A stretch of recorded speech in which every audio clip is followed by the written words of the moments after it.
Hey everyone, and welcome back to the channel.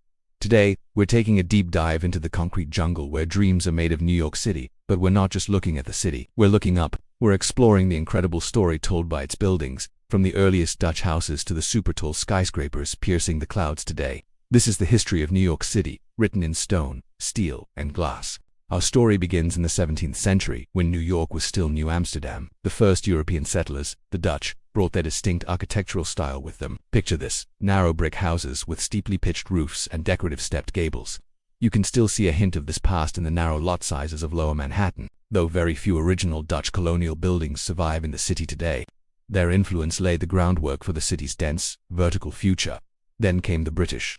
After they took control in 1664 and renamed the city New York, Georgian architecture became the dominant style. Think symmetry, elegance, and proportion.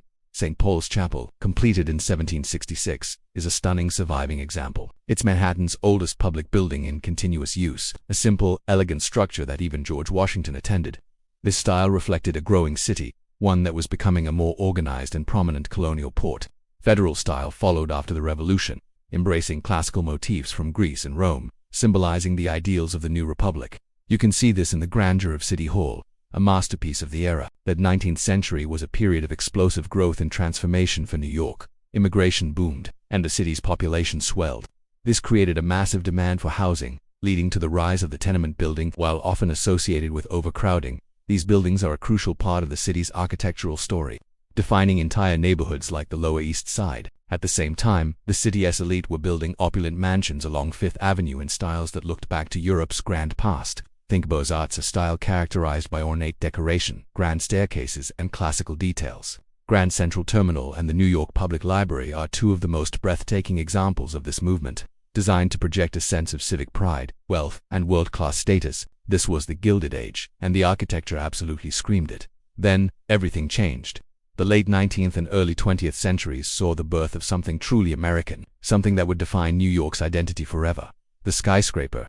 The invention of the steel frame structure and the safety elevator made it possible to build higher than ever before. Early skyscrapers like the Flatiron Building, with its iconic triangular shape, captured the public's imagination. But the real race to the sky began in the 1920s. This was the era of Art Deco, a style that celebrated modernity, glamour, and technological progress. Think bold geometric patterns, lavish ornamentation, and strong vertical lines that draw your eyes upward. This architectural boom gave us some of the most iconic buildings in the world. First came the Bank of Manhattan Trust Building at 40 Wall Street.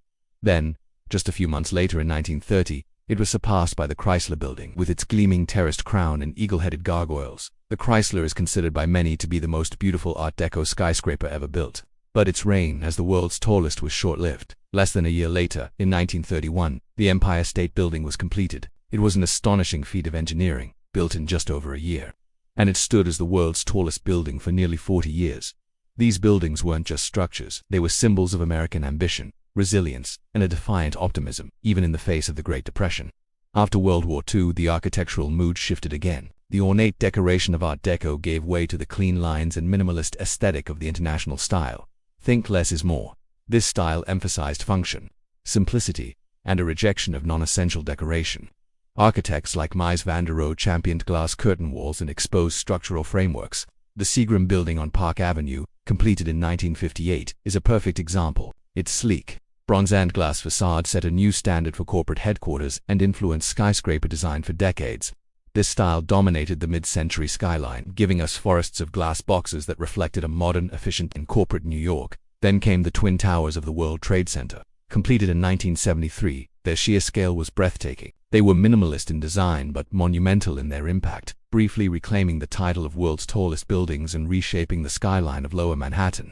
Their destruction in 2001 was not just a human tragedy but an architectural one, leaving a void in the city's heart and its skyline.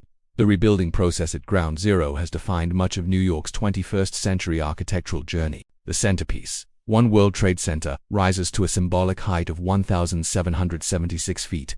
Its sleek, tapering form is designed to be both reverent and defiant, a powerful symbol of rebirth. The surrounding complex, including the stunning Oculus transportation hub designed by Santiago Calatrava, shows a move towards more sculptural and expressive forms. Today, New York's skyline is more dynamic than ever. We're in the age of the supertall, incredibly slender residential towers rising over 1,000 feet, clustered along a stretch of Midtown known as Billionaire's Row. Buildings like 432 Park Avenue and Central Park Tower are feats of engineering, pushing the limits of what's possible in residential construction. They've completely redrawn the classic skyline silhouette, creating a new spikier profile. This new wave of architecture has sparked a lot of debate about the city's future, about public space, and about who the city is for. From the humble Dutch farmhouses to the gleaming supertalls, every brick, beam, and pane of glass in New York City tells a story. It's a story of immigration, innovation, ambition, tragedy, and resilience.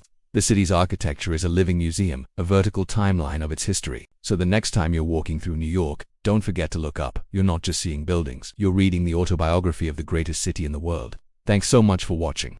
If you enjoyed this journey through New York's architectural history, please hit that like button and subscribe for more deep dives into the stories that shape our world. Let me know in the comments which New York building is your favorite. See you next time.